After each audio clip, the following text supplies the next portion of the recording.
सङ्घीय मामिला तथा सामान्य प्रशासन मन्त्रालय विश्वभर महामारीको रूपमा रहेको कोरोना भाइरस कोभिड-19 को रोकथाम, नियन्त्रण तथा व्यवस्थापनमा सक्रिय भएर लागेको छ। मन्त्रालयले विश्वभर महामारीको रूपमा रहेको कोरोना भाइरस कोभिड-19 को रोकथाम, नियन्त्रण तथा व्यवस्थापनका लागि स्थानीय तहहरूसँग सहकार्य र समन्वय गरेर कार्य गरिरहेको सङ्घीय मामिला तथा सामान्य प्रशासन मन्त्रालयका प्रवक्ता समेत रहनुभएका सहसचिव वसन्त अधिकारीले बताउनु भएको छ।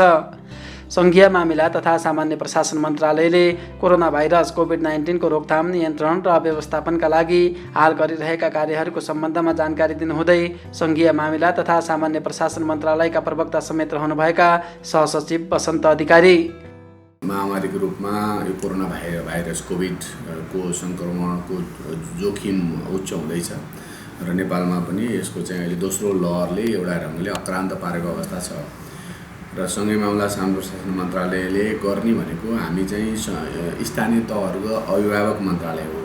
स्थानीय तहहरूसँग समन्वय गर्ने, सहजीकरण गर्ने र त्यसमा सहकार्यका लागि स्थानीय तहहरूसँग सम्पर्क गर्ने मन्त्रालय सङ्घीय मामला सामान्य प्रशासन मन्त्रालय हो। यहाँलाई जानकारी छ, गत साल पनि हामीले सामान्य प्रशासन मन्त्रालयले 753 स्थानीय तहसँग कोभिडका सवालमा, कोरोना भाइरसकै सवालमा स्थानीय तहहरूबाट भएका काम कारबाहीका सवालमा सहजीकरण गर्नका लागि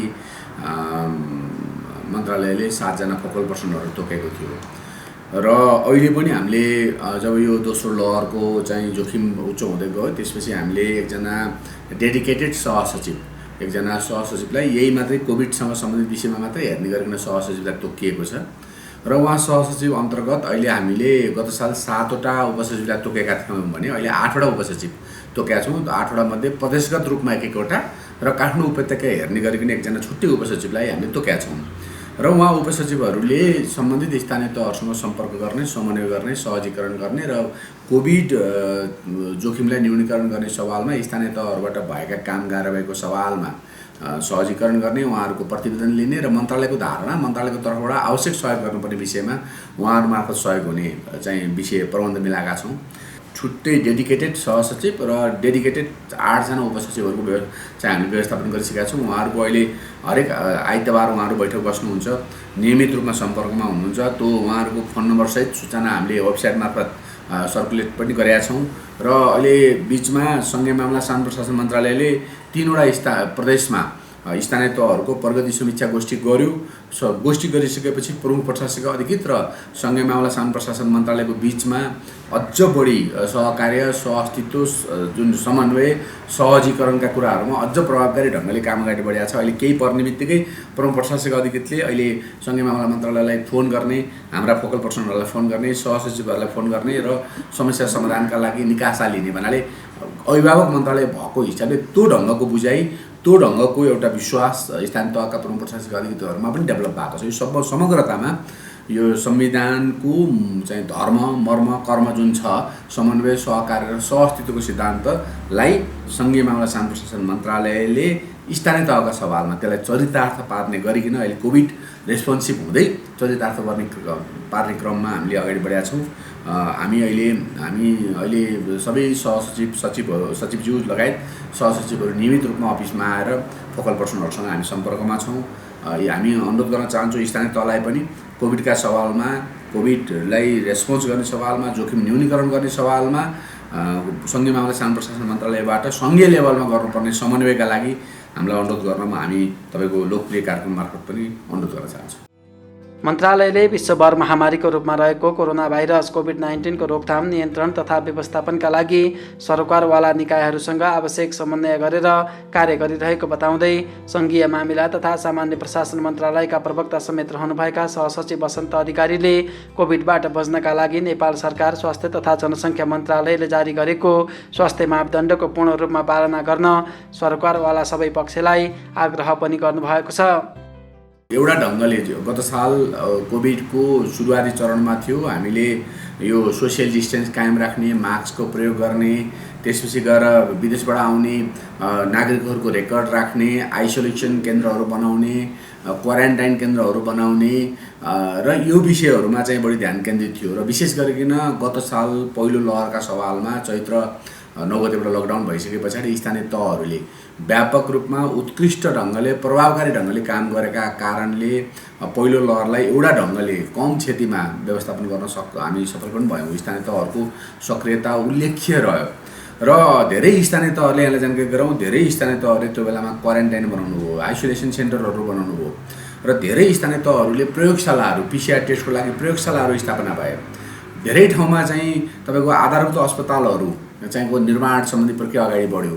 नेपाल सरकारले एकै चाहिँ चरणमा एउटै चाहिँ दिनमा आधारभूत अस्पतालहरूको शिलान्यासको सुरुवात गर्यो र अहिले बिचमा धेरै ठाउँमा आधारभूत अस्पतालको चाहिँ बन्ने क्रम अगाडि बढिसकेका छ, तीव्रतर ढङ्गले अगाडि बढिसकेका छ। भन्नाले स्थानीय तहहरूमा भएकै हिजोदेखि रहिरहेको स्वास्थ्य केन्द्र, प्राथमिक स्वास्थ्य केन्द्रहरूलाई स्ट्रेन्थेन गर्ने, त्यसलाई चालु हालतमा बनाउने काम पनि स्थानीय तहले गरे। भन्नाले मतलब कोभिडको जोखिम पछि स्थानीय तहहरूमा स्वास्थ्यसँग सम्बन्धित विषयमा त्यहाँको चाहिँ जनशक्ति व्यवस्थापन, जनशक्तिहरूलाई परिचालन गर्ने सवालमा, त्यहाँ यन्त्र उपकरणहरू चाहिँ व्यवस्थापन गर्ने सवालमा र भइरहेका स्वास्थ्य केन्द्रहरूको चाहिँ थोरै व्यवस्थापन गर्ने सवालमा स्थानीय तहहरूको सक्रियता रह्यो र अहिले पनि सङ्घीय मामला शासन प्रशासन मन्त्रालयले अनुरोध गरेका छ हिजो बनेका क्वारेन्टाइनहरू, हिजो बनेका चाहिँ आइसोलेसन केन्द्रहरूलाई फेरि व्यवस्थापन गर्ने, त्यसलाई फेरि सुचारू गर्नको लागि स्थानीय तहहरूले सक्रियता देखाउनुपर्छ, त्यसलाई तुरुन्तै चालु हालतमा राख्नु भन्ने खालको एउटा अनुरोध हामीले सबै स्थानीय तहहरूलाई गरेका छौँ। यहाँलाई जानकारी गराउँ, गत साल मुलुकभर 6,963वटा क्वारेन्टाइनहरू बनाएको थियो।